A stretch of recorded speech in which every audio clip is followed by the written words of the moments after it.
ഇനി നമ്മൾ നോക്കാൻ പോകുന്നത് പ്രോസസ് ആക്ടിവിറ്റീസ് ആണ്. സോ 4 ബേസിക് പ്രോസസ് ആക്ടിവിറ്റീസ് ആണ് നമ്മൾ ഇതിനകത്ത് പഠിക്കുന്നത്. ആദ്യത്തേത് specification, development, validation and evolution. So first one software specification. നമ്മൾ ഏതൊരു മോഡൽ എടുത്തു കഴിഞ്ഞാലും ഈ ഒരു 4 ബേസിസിലായിരിക്കും നമ്മൾ കാര്യങ്ങളൊക്കെ എക്സ്പ്ലെയിൻ ചെയ്യുക എന്ന് പറയുന്നത്. So first one is software specification.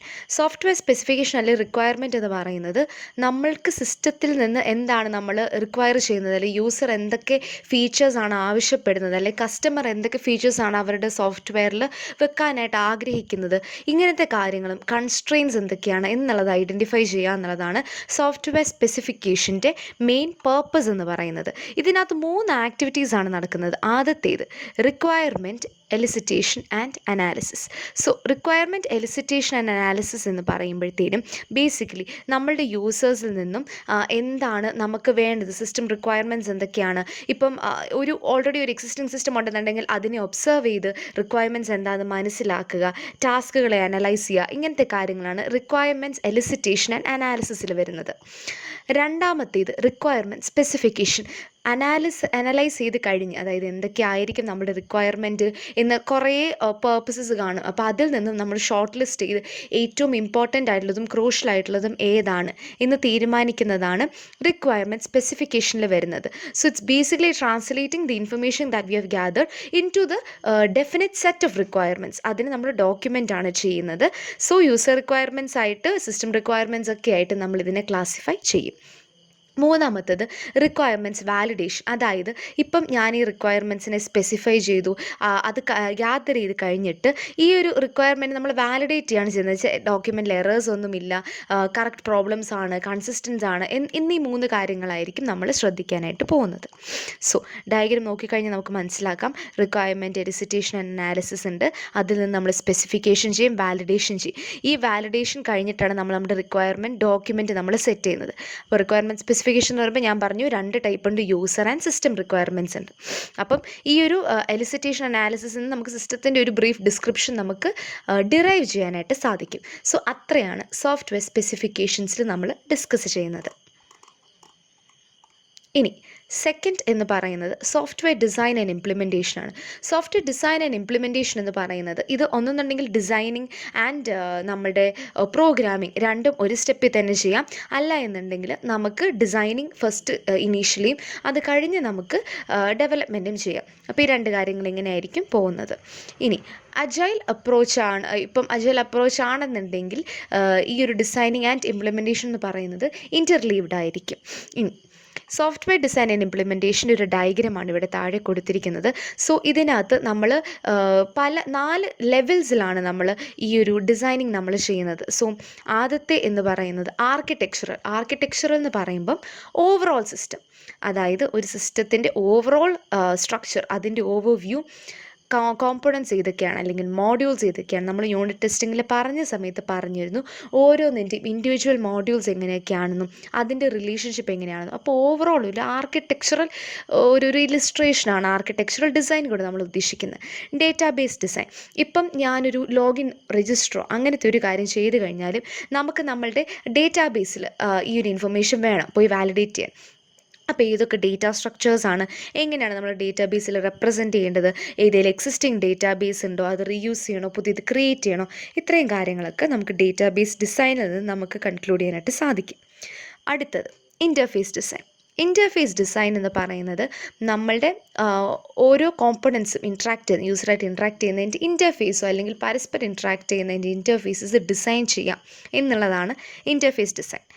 നാലാമത്തത് component selection and design.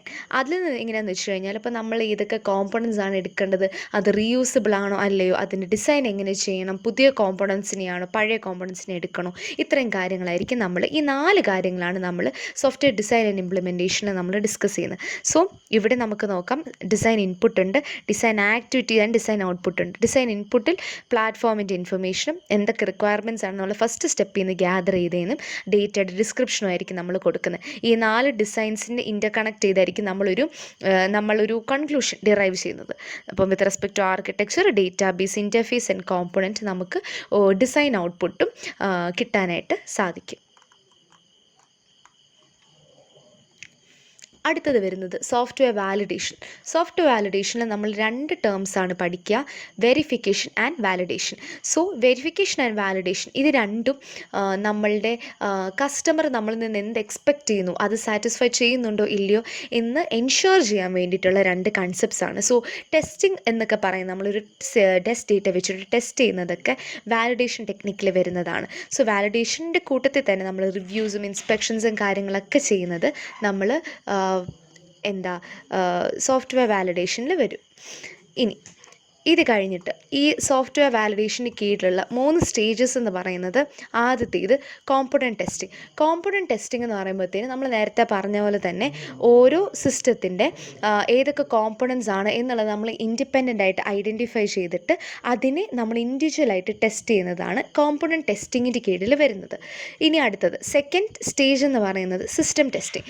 So system testing എന്ന് പറയുമ്പോഴത്തേനും നമുക്കറിയാം കോമ്പണൻറ്റ് ടെസ്റ്റിംഗ് നമ്മൾ എന്താണ് ചെയ്തത്, ഇൻഡിവിജ്വലായിട്ട് ഓരോന്നായിട്ട് ഓരോ കോമ്പണൻറ്റ് നമ്മുടെ സിസ്റ്റത്തിനെ ഉണ്ടാക്കുന്ന ഓരോ കോമ്പണൻറ്റിനെ നമ്മൾ ഐഡൻറ്റിഫൈ ചെയ്യുന്നു, അതിനെ ഇൻഡിപെൻഡൻ്റ് ആയിട്ട് നമ്മൾ ഫങ്ഷനിങ് എല്ലാം ശരിയാക്കിയിട്ട് അതിനെ ടെസ്റ്റ് ചെയ്യുന്നു.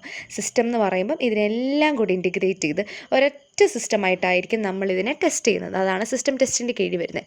അപ്പം ഇതിനകത്ത് നമുക്ക് ചില എറേഴ്സ് കണ്ടുപിടിക്കാം, ഇപ്പോൾ കോമ്പണൻറ്റ്സ് തമ്മിൽ ഇൻട്രാക്ട് ചെയ്യുമ്പോൾ ഇൻ്റർഫേസിൽ ഇഷ്യൂസ് കണ്ടുപിടിക്കാം, അതിൻ്റെ കൂടെ തന്നെ ഫങ്ഷണൽ ആൻഡ് നോൺ ഫങ്ഷണൽ റിക്വയർമെൻറ്റ്സിനെ സാറ്റിസ്ഫൈ ചെയ്യുന്നുണ്ടോ എന്നും മനസ്സിലാക്കാനായിട്ട് സാധിക്കും. മൂന്നാമത്തെ സ്റ്റേജാണ് കസ്റ്റമർ ടെസ്റ്റിംഗ്. കസ്റ്റമർ ടെസ്റ്റിംഗ് നമുക്കറിയാം from the name itself, കസ്റ്റമറിൻ്റെ കയ്യിലൂടെ നമ്മൾ ഈ ഒരു സിസ്റ്റത്തിന് അല്ലെങ്കിൽ ഈ ഒരു സോഫ്റ്റ്വെയർ നമ്മൾ കൊടുക്കുകയാണ് ചെയ്യുന്നത്. കസ്റ്റമർ ഇത് യൂസ് ചെയ്തിട്ട് ഒന്നും നമുക്ക് ടെസ്റ്റ് ഡേറ്റ വെച്ച് ചെയ്യാം, അല്ലാന്നുണ്ടെങ്കിൽ കസ്റ്റമർ യൂസ് ചെയ്തിട്ട് കസ്റ്റമറിൻ്റെ റിയൽ ലൈഫ് പ്രോബ്ലംസ് എന്തൊക്കെയാണ് ഇഷ്യൂസ് ഫേസ് ചെയ്യുന്നത്, റിക്വയർമെൻറ്റ്സ് സാറ്റിസ്ഫൈ ചെയ്യുന്നുണ്ടോ, സിസ്റ്റത്തിൻ്റെ പെർഫോമൻസ് എങ്ങനെയുണ്ട്, യൂസർ ഫ്രണ്ട്ലി ആണോ, എന്നീ കാര്യങ്ങളൊക്കെ നമുക്ക് കസ്റ്റമർ ടെസ്റ്റിങ്ങിൽ നിന്ന് മനസ്സിലാക്കാനായിട്ട് സാധിക്കും. ഇനി നാലാമത്തെ and the most last step എന്ന് പറയുന്നത് സോഫ്റ്റ്വെയർ എവല്യൂഷനാണ്. സോഫ്റ്റ്വെയർ എവല്യൂഷൻ എന്ന് പറയുന്നത് ബേസിക്കലി നമ്മൾക്കിപ്പം നമുക്ക് ഓൾറെഡി ഒരു സിസ്റ്റം ഉണ്ടെന്ന് വിചാരിക്കാം, അതൊരു ലാർജ് ആയിരിക്കാം, അതൊരു സ്മോൾ സിസ്റ്റം ആയിരിക്കാം, it can be A software or hardware etcetera. ഇനി ഇതിൽ നിന്നും നമ്മൾക്കിപ്പോൾ എന്തെങ്കിലും ചേഞ്ചസ് വരുത്തണം എന്നുണ്ടെങ്കിൽ, ഇപ്പം നമ്മുടെ ഡെവലപ്മെൻറ്റിൻ്റെ സമയത്തായിരിക്കാം, അല്ലാന്നുണ്ടെങ്കിൽ ചിലപ്പോൾ എല്ലാ കഴിഞ്ഞ റിക്വയർമെൻറ്റ്സ് എല്ലാം സാറ്റിസ്ഫൈ ചെയ്ത് കഴിഞ്ഞിട്ടായിരിക്കാം.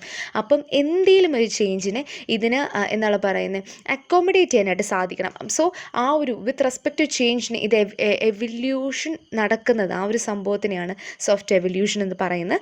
നമുക്കിപ്പം ഈ ഡയഗ്രത്തിൽ കാണാൻ പറ്റുന്ന പോലെ തന്നെ ആദ്യമേ നമ്മൾ സോഫ്റ്റ്വെയർ റിക്വയർമെൻറ്റ്സിനെ നമ്മൾ സ്പെസിഫൈ ചെയ്യും, എക്സിസ്റ്റിംഗ് സിസ്റ്റത്തിനെ നമ്മൾ അസസ് ചെയ്യും, അത് കഴിഞ്ഞിട്ട് നമ്മൾ എന്തൊക്കെ ചേഞ്ചസ് ആണ് എന്നുള്ളത് ഐഡൻറ്റിഫൈ ചെയ്ത് സിസ്റ്റത്തിനെ മോഡിഫൈ ചെയ്യും. മോഡിഫൈ ചെയ്തിട്ട് എഗെയിൻ നമുക്ക് വേണമെന്നുണ്ടെങ്കിൽ റിക്വയർമെൻറ്റ്സിനെ ഡിഫൈൻ ചെയ്ത് ഈ എൻറ്റയർ പ്രോസസ്സ് ഒന്നുകൂടെ റൺ ചെയ്യാം, അല്ലാന്നുണ്ടെങ്കിൽ പുതിയൊരു സിസ്റ്റത്തിനെ നമുക്ക് ഡിഫൈൻ ചെയ്യാം, ആൻഡ് അതിനെ വീണ്ടും എക്സിസ്റ്റിംഗ് സിസ്റ്റമായിട്ട് നമുക്ക് കമ്പയർ ചെയ്യാം.